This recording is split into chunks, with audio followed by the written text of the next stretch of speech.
Greetings, friends. Bonjour, chers amis. En temps de guerre, l'un des plus grands atouts est de connaître les plans de l'ennemi, de comprendre quels pièges peuvent se dresser devant nous afin de pouvoir les éviter. C'est pourquoi les renseignements sont capitaux dans les conflits pour déjouer les plans de l'ennemi. La Bible affirme qu'il y eut guerre dans le ciel. Michel et ses anges combattirent contre le dragon. Et le dragon et ses anges combattirent, mais ils ne furent pas les plus forts, et leur place ne fut plus trouvée dans le ciel. Et il fut précipité, le grand dragon, le serpent ancien, appelé le diable et Satan, celui qui séduit toute la terre, il fut précipité sur la terre, et ses anges furent précipités avec lui. Cette guerre, connue sous le nom du grand conflit entre le Christ et Satan, continue sur terre aujourd'hui. À la fin d'Apocalypse 12, il nous est dit « Et le dragon fut irrité contre la femme, et il s'en alla faire la guerre au reste de sa postérité, à ceux qui gardent les commandements de Dieu et qui ont le témoignage de Jésus. » Heureusement, grâce à la miséricorde et à la grâce de Dieu, nous avons été renseignés sur les plans de guerre de notre ennemi et avons reçu des informations fiables pour éviter ses pièges. Tout au long de la Bible, Satan est démasqué. Par exemple, 1 Pierre 5, 8 et 9 nous met en garde « Soyez sobres, veillez. Votre adversaire, le diable, rôde comme un lion rugissant, cherchant qui il dévorera. Résistez-lui avec une foi ferme, sachant que les mêmes souffrances sont imposées à vos frères dans le monde. » Et aujourd'hui, alors que nous continuons notre voyage à travers le livre, La tragédie des siècles, nous examinerons quelques points cruciaux du chapitre 32, intitulé « Les pièges de Satan ». Nous y recevons des renseignements importants alors que la méthodologie de Satan est dévoilée. Le conflit qui se livre entre Jésus-Christ et Satan depuis bientôt 6000 ans touche à son terme, écrit l'autrice inspirée. Aussi Lucifer redouble-t-il d'énergie dans sa tentative de faire échouer l'œuvre du Sauveur en faveur de l'homme, retenir les âmes dans les ténèbres et l'impénitence, jusqu'à ce que le ministère sacerdotal de Jésus prenne fin et qu'il n'y ait plus de sacrifice pour le péché. Tel est son objectif. L'objectif de Satan est de faire tout ce qu'il peut pour éloigner les gens de la vérité de Dieu le plus longtemps possible, afin qu'ils soient perdus éternellement. Elle continue. Quand son activité ne rencontre point d'obstacle, quand le monde et l'Église sont indifférents, toute appréhension le quitte.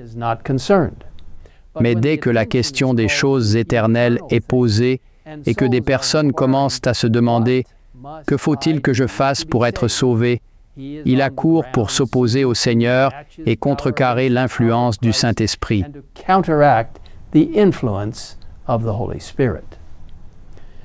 Remarquez ce qui est révélé ici.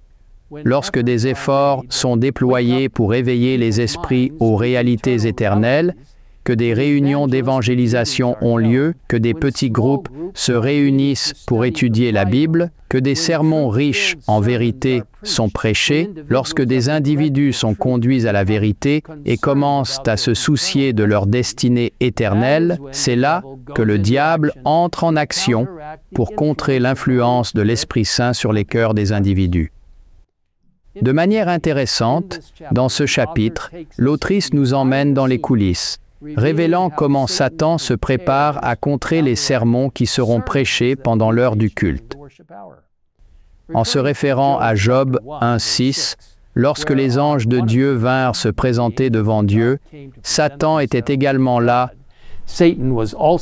non pour se prosterner devant le roi du ciel, écrit-elle, mais pour intriguer contre les justes. Elle continue, dans la même intention, il se rend là où l'on se réunit pour adorer Dieu. Quoiqu'invisible, il s'emploie activement à imposer ses suggestions aux adorateurs. En habile général, il dresse ses plans à l'avance. Pendant que le messager de Dieu sonde les Écritures, il prend note du sujet qui sera traité. Il use alors de toute son habileté et de toute sa ruse pour diriger les circonstances de manière que ceux qu'il séduit sur ce point précis ne reçoivent pas le message de Dieu. Celui qui en a le plus besoin sera retenu par quelque affaire pressante ou empêché d'une autre manière d'entendre les vérités qui seraient pour lui une odeur de vie donnant la vie.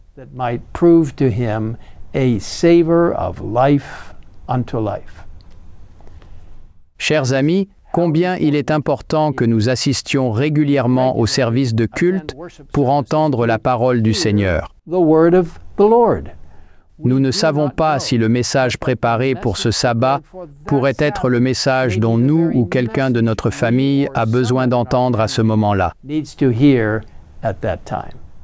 Tenter d'empêcher les gens d'assister au culte où la parole de Dieu est présentée n'est qu'un des pièges de Satan qu'il utilise pour les distraire et les maintenir dans les ténèbres. Dans notre prochaine vidéo, nous continuerons à examiner les renseignements qui nous ont été donnés concernant les pièges de Satan et comment nous pouvons les éviter.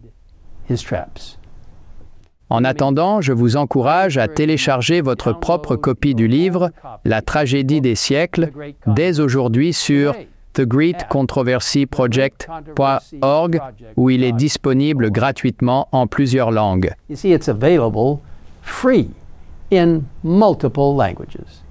Oui, mes amis, bien que nous sachions que le diable est réel, nous pouvons aussi avoir l'assurance que notre Dieu est plus fort. Proverbe 18:10 déclare que le nom de l'Éternel est une tour forte. Le juste s'y réfugie et se trouve en sûreté.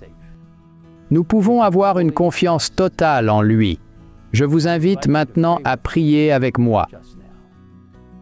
Père Céleste, merci de nous donner une assurance, l'espoir comme rempart dans la parole de Dieu et tant de promesses nous assurant que nous pouvons venir à toi lorsque nous sommes confrontés à des défis et des difficultés. Merci infiniment d'être notre rocher. Tu es notre forteresse. Tu es celui sur qui nous pouvons compter en tout temps pour nous aider à surmonter les difficultés que le diable pourrait nous envoyer. Nous te sommes reconnaissants d'être bien plus fort que tous les pièges du diable. Merci de nous écouter dans cette prière et d'être un Dieu qui est toujours là pour nous. Au nom de Jésus, nous te prions. Amen. Amen.